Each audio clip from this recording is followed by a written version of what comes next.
Welcome to Caregiver Chats. Today, I'm talking about how caregivers can reflect on their caregiving mindset. So stay tuned and we'll get into it.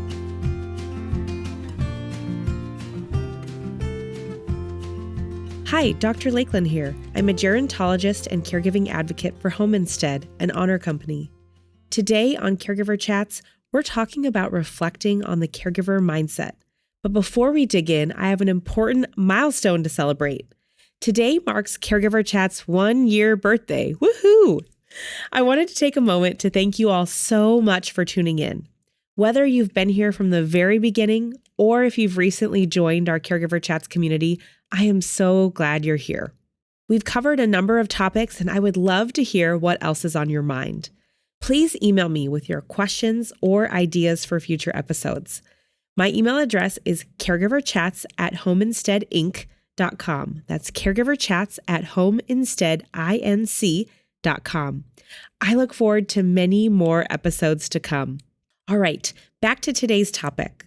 Many caregivers describe their journey as a roller coaster of ups and downs. It can be filled with challenges, uncertainties, and moments of profound connection.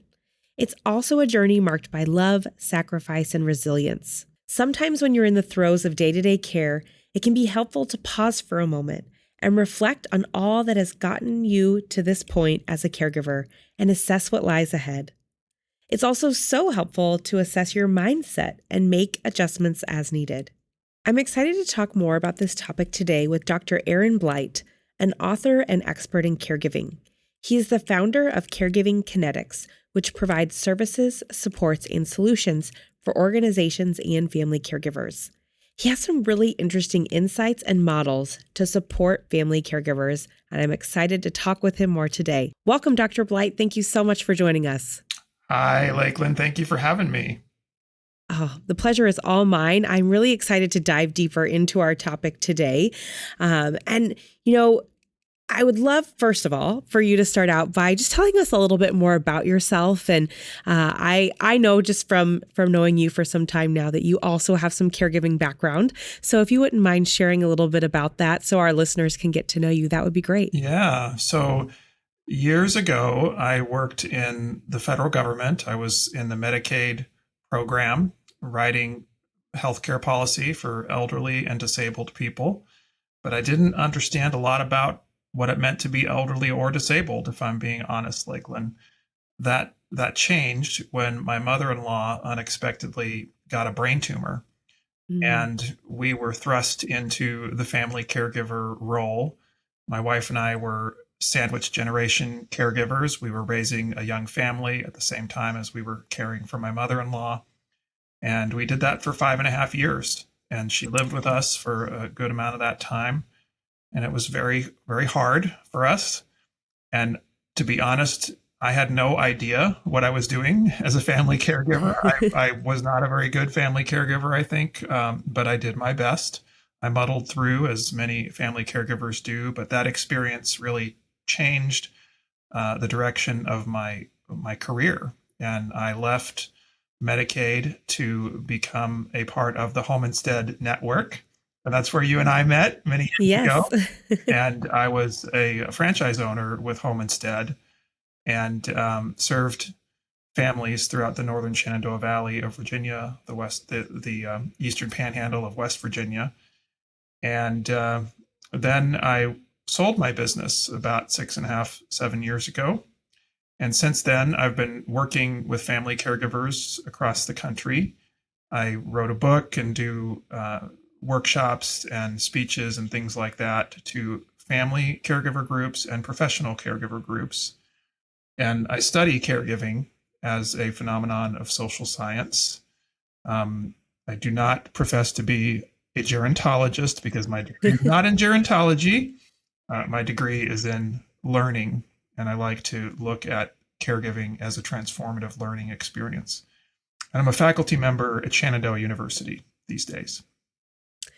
Wow, Aaron, you have such a kind of wonderful breadth of experience that all I know culminates in your work that you do with family caregivers. And so I thank you for sharing kind of your story and how it got you to where you are today. And what I think is so unique about you is what you just mentioned. You take kind of that learning perspective on the caregiving journey. And so I'm excited to talk more about that with you today. And we know that caregiving really is a journey, and it does look different for everyone. You mentioned Absolutely. you were supporting your mother-in-law. We know people are supporting in-laws, parents, spouses, maybe siblings, aunts, uncles. There's so many different journeys. And actually, in episode 1 of Caregiver Chats, I talk about some of the various trajectories of caregiving. And I know that you also talk about that in some of your work. So if you haven't listened to our episode 1 of Caregiver Chats, you can go back and listen for all the details on that. But what I kind of break it down into is 3 different trajectories. And Aaron, I'd be curious to hear kind of from your perspective if you agree or if you have kind of a different spin on it. But I talk about kind of that caregiver creep, how slowly over time, a lot of people take on more and more caregiving roles. And all of a sudden, the role of caregiver is taking up more and more of their time. So it kind of just creeps up on them, that caregiving role. And then we also commonly see, and I know in our work at Home Instead, we see this a lot, a crisis happens and a person's thrust into caregiving, and all of a sudden they're looking for resources and support. And then also sometimes people are temporary caregivers. So maybe similar to kind of your family's experience, you cared for your mother-in-law through her experience having a brain tumor, and then she passed away, and then that caregiving role kind of ends. So it could be kind of for a shorter period of time. So people have all these different caregiving experiences, and sometimes we like to describe them in various ways. And so those are kind of the 3 ways that I tend to break it down. But would love to hear from you, Aaron, on your perspective. Do you agree with that? Do you have any other viewpoints on those various trajectories? Well, Lakelyn, I've been talking about the creep and the crisis for about 4 or 5 years, and I totally agree with that. Sometimes in my workshops with family caregivers, I'll do in a live audience. I'll ask, how many of you experienced the creep, and how many of you experienced the crisis? And I find that some of that depends on the audience, right? So when I'm talking to dementia care groups, oftentimes it's the creep. The Yes. creep outnumbers the crisis. But then in cancer groups, for example, the crisis outnumbers the creep. And I like the discussion that you had there about the temporary caregivers. I look at that as kind of maybe rehabilitative situations where maybe the person had a knee replacement, or some things like that. Although I will say just one thing, for my family experience, I would not say that it was temporary. Ours was the crisis. It began with the brain tumor diagnosis. It lasted for 5.5 years, and it ended in my mother-in-law's death. And it was a very slow process marked by a lot of cognitive decline. So it was a long 5.5 years. I bet. Well, and you mentioned being a sandwiched caregiver too. There's that, we know many people out there that are in a very similar situation where you're caring for young children or teenagers, and also caring for a loved one who is aging, or dealing with a diagnosis, or just some of the challenges that aging presents. So that group of individuals we know also has a unique journey in and of themselves as well. It does, and I think, at least for me, during that period of my life, that's part of why I struggled so much with being a family caregiver, is because I just never envisioned my life being that way. I saw that period of time raising a young family and being focused on my children and my wife, and instead, so much of our time and attention had to be oriented to my mother-in-law, and it was very difficult for us. Wow. And and I know that a lot of people would probably relate to that statement of that's just not really how I thought my life would go in terms of caregiving. And so I think that kind of segues us into our conversation today about kind of the mindset around caregiving. And I think sometimes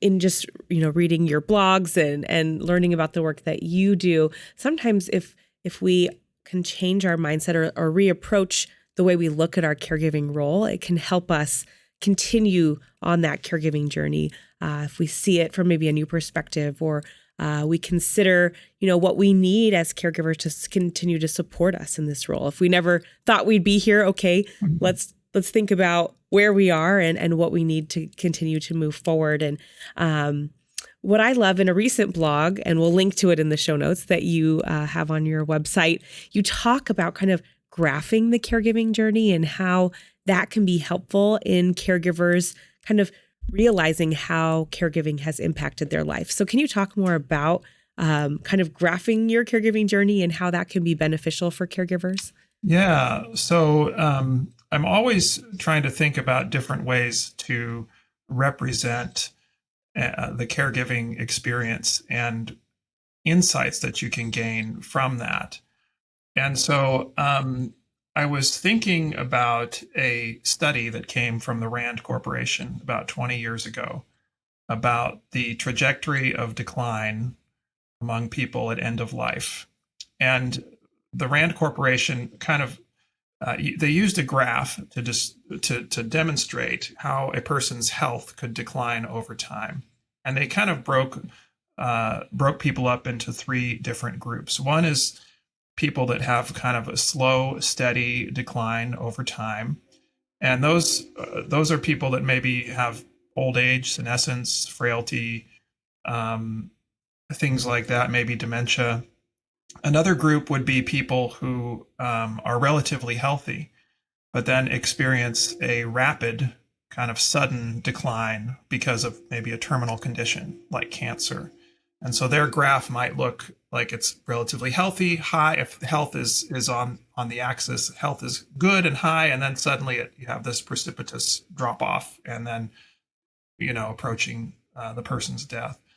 The other group that they describe would be people who have these kind of episodic bouts of acute care needs, like people with heart conditions or lung conditions, COPD, CHF, things like that, where it might be marked of these periods where they have a sudden decline. Maybe they're hospitalized and they get a little bit better, and then they're out, and then there's another decline, another episode.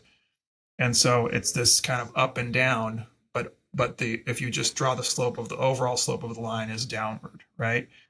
And so I was thinking about this, and I love the graph, the Rand study. In fact, I incorporate it in my aging and public health class that I teach undergrads. But I was thinking about, well, you could take that concept and you could add a second line, which represents caregiving intensity. And caregiving intensity really is inversely related to care receiver health. So in other words, as your care receiver's health worsens, the intensity with which caregiving supports are required increases in direct proportion to the decline of the health condition of your loved one. And so the caregiving intensity is both the needs of the care receiver and also the efforts that must be made to meet those needs, the physical tasks of caregiving, right? And so if you see, if you look at this graph, and it's easier to see visually. Yes. I know this is an audio recording. I'd love to just pull up the graph and describe it that way, but you're going to put it in the show notes. So if you see the care receiver health declining at a significant pace at a particular moment in time, you'll also see at the same time this overlay of caregiving intensity ramping up in direct proportion to the decline of the care receiver. And so caregiving really becomes a process of continual adaptation to the needs of the care receiver. And the caregiver is doing that adaptation through the delivery of different tasks of care. And so that's kind of the concept. And I know we're going to talk a little bit more about it, but I'll just stop right there for a sec. I think that that is so interesting to think about the care recipient and their potential decline or historical decline, and then the caregiver. And when I think about it, it's like almost like an X for a lot of people, Yeah, especially if there's that caregiver creep that comes in. right. You know, the caregiver's intensity is going up, up, up as the person they're caring for's abilities are decreasing, so that they're needing more care and support. So the person that's receiving the care is declining on that graph, and the person providing the care is kind of increasing. And so it almost kind of creates an X. That's right. But I would, That's what the graphs look like, and that's what is really interesting, I think, to try to conceptualize it this way. And I think one of the key points that I try to make is there are inflection points in your caregiving trajectory. And those are moments where your care receiver has a sudden drop, and there has to be a quick adjustment on the caregiving intensity in order to respond to that sudden drop. So your loved one is hospitalized, and now they were treated at the hospital, they're being discharged, and now they're coming home, and you as the family caregiver have to make potentially some significant adjustments to how you're going to help your loved one at home. And you might have these kind of inflection points over and over again over the trajectory of caregiving. And so I kind of use it in another way. I think about a car that's driving down the road, and it shifts gears, right? You're shifting gears as you're driving down the road, and you're turning, and you're going uphill and downhill. And so that process of just like a car shifts gears, you as the family caregiver are also shifting gears in the delivery of care for your loved one. And so it really reflects the physical tasks of caregiving. And it also reflects the need that you will have to think differently about care. And I think that's where sometimes family caregivers have a challenge, is because they're so busy with the physical tasks of care that they don't even stop to think about the bigger picture and how this is changing their relationship and their loved one, and their sense of who they are in their relationship or in the world. And by stepping back to think about some of that, it really can help the caregiver be more resilient, I think. That's such a great point. You're right. People are so in the day-to-day of their caregiving role that it can be hard to see that bigger picture. So I think that exercises like this could be so helpful for a caregiver to just pause for a moment, kind of think back over their caregiving journey and how it's changed, to kind of mark those inflection points too, because I'm sure any caregiver can tell you, oh gosh, yeah, June of last year when mom was in the hospital, ever since then, I've been extra exhausted. And that's because now reflecting on it, I've had to do more. So I think that that can be so helpful for a caregiver to pause and think about, you know, how has my journey changed as a caregiver? And I love that you brought up how the relationship has likely changed too.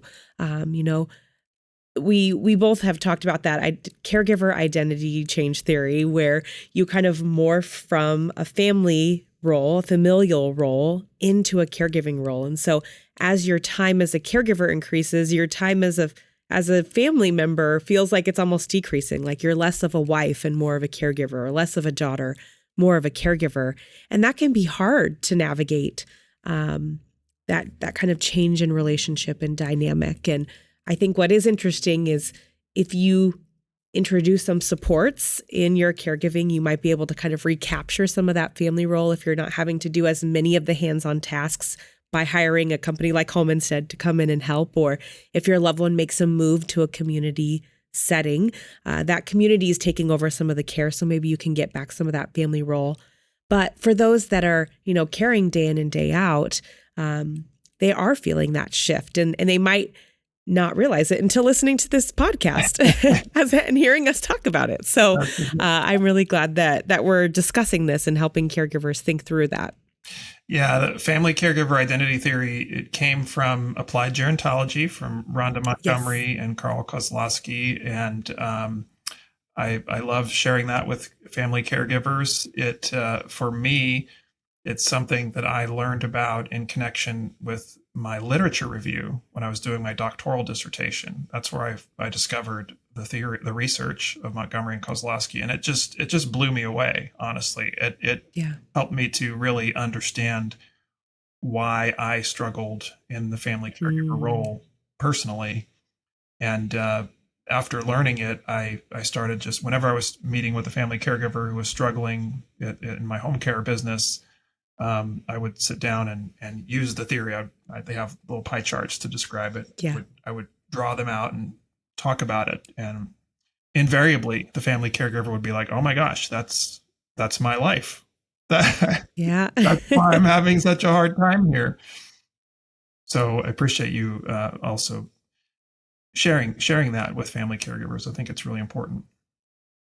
Well, absolutely. And I want to talk more about mindset and just maybe some considerations for family caregivers. And we're going to get to that in just a moment. But first, we're going to take a quick commercial break. This podcast is brought to you by Home Instead, an honor company. If you find yourself needing extra support as a family caregiver or time away from your caregiving responsibilities, Home Instead can help.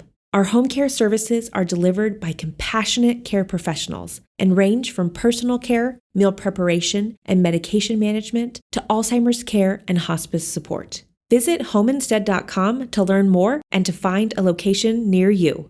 Erin, we've been talking about how the caregiving role changes over time and how as the person receiving care has more needs or as their health declines, the caregiver is stepping up to provide more care and support. And so as this is all taking place, the role of the caregiver is often changing, maybe from that family role into more and more of that caregiving role. And so it can be helpful for family caregivers to kind of take a moment to pause, reflect, and also think about their mindset. And I know you talk about mindset and mind shift in the work that you do a lot. So why do you feel that that's really important for caregivers to reflect on? Well, I think that mindset can make a huge difference in your caregiving experience. And it really has to do with the way that you think about the care experience. And I think that it was maybe when I was working with you on a previous episode of, I don't know if it was Caregiver Chats or you had another version of this. It was called something else.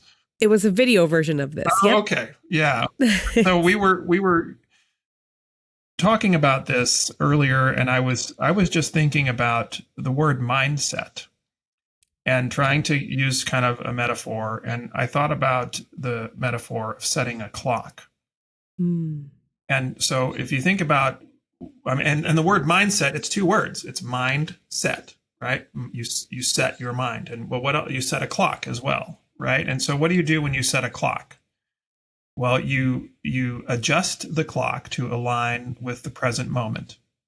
That's what you do when you set a clock, right? So I like to think about mindset that way. You are adjusting your mind to align with the present moment. And so family caregivers may be stuck in previous ways of thinking about their lives, previous ways of thinking about their loved one, previous ways of thinking about their relationship with their loved one, because it's always been that way. And the truth of the matter is, because of the rude intrusion of a health condition, things are different now. And you may find yourself doing different things with your loved one and interacting in different ways with your loved one and even thinking differently about your loved one. And so it's so important to adjust your mind, I think consciously, to align with the present moment and say, okay, those old ways of being and thinking and doing, they don't necessarily apply today. in the same way that they used to because of my loved one's health condition. And so I'm going to think differently about it. And by thinking differently about it, you're extending yourself a little bit of grace and compassion and understanding and recognition that there is a need to adapt to this change, not just physically, but also mentally, emotionally, spiritually. Yeah. Oh gosh. That is such a powerful way to look at it, I think. Because Erin, I know especially in dementia caregiving, I've heard many family caregivers talk about, well, I long for how mom or dad used to be, or they've changed so much. And I offer some just insights on, what if you were to just come into the present moment and be with them how they are today, and look at them, look at their abilities and what they're still able to do today, and not dwell as much on the past. It's okay to, remember and all of that. But as a caregiver, sometimes it's hard to see your loved one change, especially in dementia, where personalities can change and memories are lost. But it can be so helpful to say, okay, well, where is my loved one at today? What is the present state? And how can I meet them where they're at? And sometimes that mindset change for that particular type of caregiving can be really powerful. But I can see how it translates to all types of caregiving, because there is a lot that changes. So, Erin, I love the clock metaphor and talking about the present moment. But what about kind of looking ahead, in a caregiving journey? Are there any practical strategies or exercises for caregivers that can help them kind of along this journey, maybe with kind of their mindset as a caregiver? Yeah. So Lakelyn, I have 5 things I just want to recommend to the caregivers. I love a list, so go for it. So, number 1 would be, I am a huge advocate for caregiver support groups. Yes. And if your listeners out there have not yet engaged with a caregiver support group, I would urge you to look into one. And caregiver support groups are learning environments. They help you to deal with the physical and mental and emotional challenges of being a caregiver, and they can open your mind and your heart to new ways of thinking, new ways of doing things. You can get a community of people who understand what you're going through and are there to be your cheerleader and your shoulder to cry on, your resource, your inspiration. And sometimes you're that person for others, which also can be really a cool dynamic. And so I just really encourage people to join caregiver support groups. You can find them online. You can find them in your local community. Some of them are disease specific. Some of them are more generic. Some of them have to do with your relationship to the care receiver. I mean, there's so many different caregiver support groups out there. Find the one that best fits you. Number 2 would be to study about your care receiver's condition, to study about the different ways that you could care for your care receiver. And that leads to number 3, which is skill building. And family caregivers often feel like, oh, I don't know how to do this, or I can't do this. I learned a couple of years ago something that I thought was really interesting in occupational therapy, which is that I guess and I'm not an occupational therapist, but this has been validated by other occupational therapists. Good to know. One of the most complicated movements in occupational therapy is getting a mobility impaired person in and out of a car. Interesting. And yeah, when I first heard that, I was like, well, what's the first thing a family caregiver has to do? Get their loved one in and out of the car. They're getting discharged from the hospital. You just get in and out of the car. And so, you're not an occupational therapist, and yet you're called upon to do one of the most complex movements in occupational therapy with no training whatsoever. And so the point here is you may not know you may not have currently the skills that are needed to care for your loved one, but you can learn. You can learn those Yes. skills, and you can be taught, you can receive instruction, you can practice, you can bring in somebody that has experience and have them teach you. And so that's number 3, skill building. Number 4 would be journaling. I'm a big Mm. believer in reflection and writing, and using that opportunity to think about the ways that you've learned. A gratitude journal is a great thing for caregivers. Sometimes a venting journal could be a great thing for caregivers as well. But then, as if you are a regular journal writer, later you can go back and read some of the things that you wrote in the past, and you might be really amazed to see how you've grown in the caregiver Mm. role over time and how your life has changed. Number 5, Lakelyn, would be self-care routines. And for me, self-care almost sounds trite these days, but it's Yes. so important for caregivers. And what does a self-care routine look like? It's going to vary according to the individual caregiver, but that's how you add fuel to your tank and are able to keep going and be your best self. I love those 5 tips. And um, I love that you ended with self care. And I agree. Sometimes people hear the word self care and they almost like roll their eyes like, oh, easier said than done. But someone once on this podcast said we should call it survival care because Yeah, caregivers really, they need to take care of themselves so they can continue to survive in this role and to do well. But I also loved your other tips that you shared. And journaling, I'm right there with you. I have a gratitude journal, and it's always neat for me to reflect back year over year on where I was last year and what I was thankful for, what I was being challenged with, and how I've grown, or how things have kind of come to fruition, or whatnot. So I love all of the tips that you just mentioned there, and we can include some helpful links in the show notes to things like support groups, because I agree. I always talk about how support groups can be so powerful, but I love that you put kind of a new perspective on it that I think is important to consider. You're also helping others in those support groups too, and you're able to share what you've learned, which can be so helpful. And just it's called support groups for a reason because it's such a supportive environment, you know? exactly. And so I love those tips. And then do you have any advice if a caregiver is hearing all of this and they think, gosh, all those things sound great, but I don't have time. I'm so overwhelmed. Or maybe I can't even wrap my mind around shifting my mindset.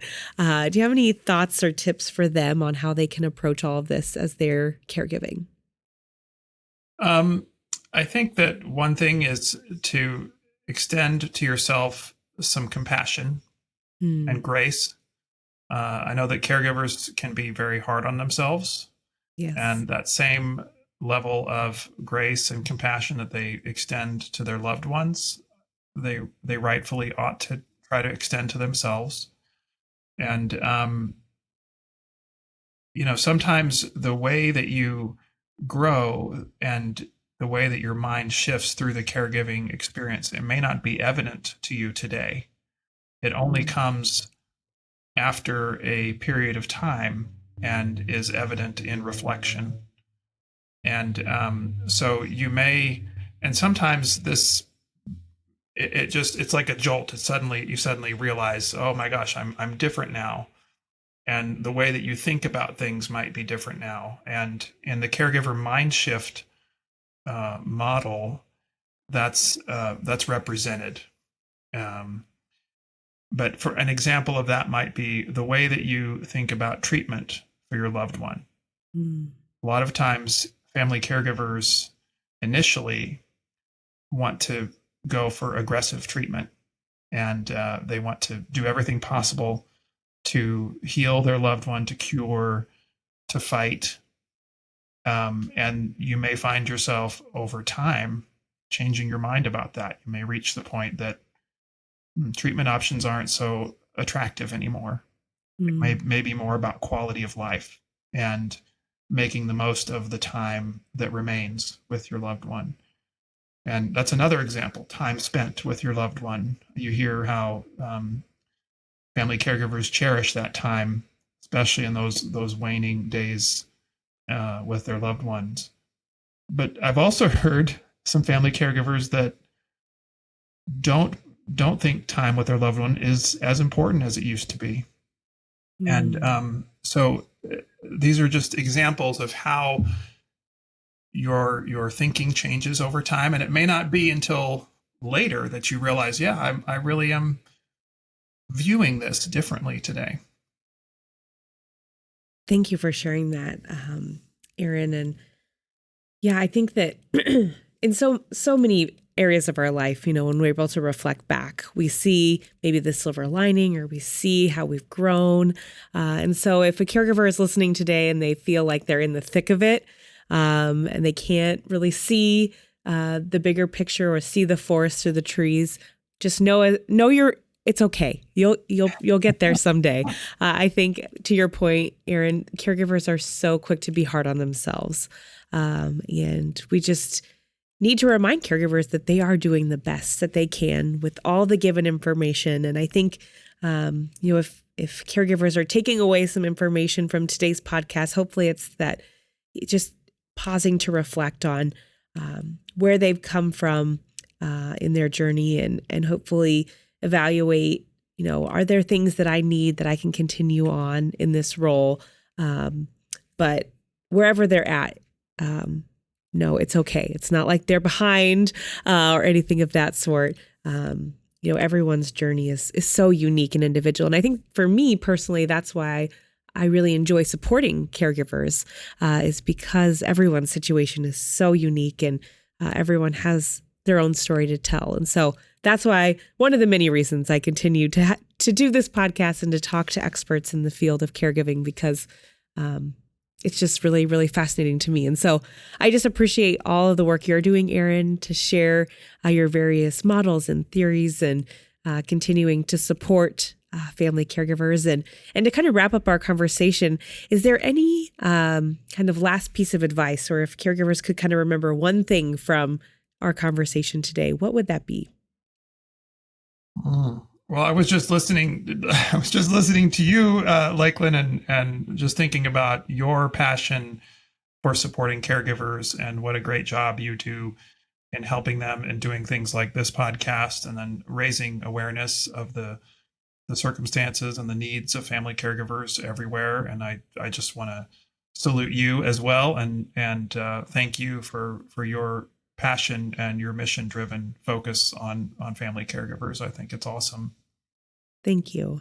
I think that maybe the last thing that I would offer, Lakelyn, is I have really tried to reach out to family caregivers and create resources that can help them. And there are free downloadable resources on caregivingkinetics.com. And they are designed to help the family caregivers and the professionals who support them to think through a lot of these topics that we've discussed today. And these models that I have in the downloadable resources, they're not about the physical tasks of caregiving. They're about the social context of caregiving, the mental and emotional challenges of caregiving, the relationship aspects of caregiving. And you'll find some models there with some questions that you can ask yourself, or that you could ask a caregiver. They're also great for caregiver support group facilitators who are always looking for new material. And again, they're freely available on caregivingkinetics.com.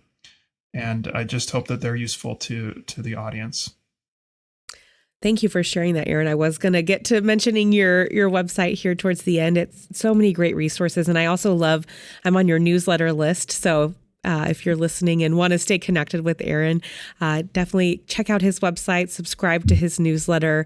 And he also has a book too, so you can check that out as well. And we'll be sure to include his website, Caregiving Kinetics, in our show notes for today's episode. Erin, thank you so much for coming on to Caregiver Chats today and talking with me about kind of the caregiving mindset and the role of a caregiver. And I just, again, want to thank you for all the work that you do. And thank you for being here. Thank you, Lakelyn. Always a pleasure. As we wrap up today's episode, I want to thank Dr. Blight for joining me and sharing his expertise. I hope this conversation helps you as you reflect on your caregiving journey. If you have any questions or want to share your caregiving tips, you can always email me at caregiverchats@homeinsteadinc.com. That's caregiverchats@homeinsteadinc.com. June is Alzheimer's and Brain Health Awareness Month, so the next 2 episodes of Caregiver Chats will focus on tips and resources specifically for the caregivers who are impacted by Alzheimer's and other dementias. If you want to catch up on Dementia 101, I would encourage you to go back and listen to episode 8 on the signs and symptoms of Alzheimer's. I also invite you to follow us on Facebook at Home Instead Inc. That's Home Instead INC for previews of upcoming episodes, caregiving tips, and more. And you can find all the links from today's podcast in the show notes. Thanks for listening, and please remember to take good care of yourself while you care for others. Caregiver Chats is brought to you by Home Instead. If you're looking for in-home care to support you on your caregiving journey, please visit homeinstead.com to learn more.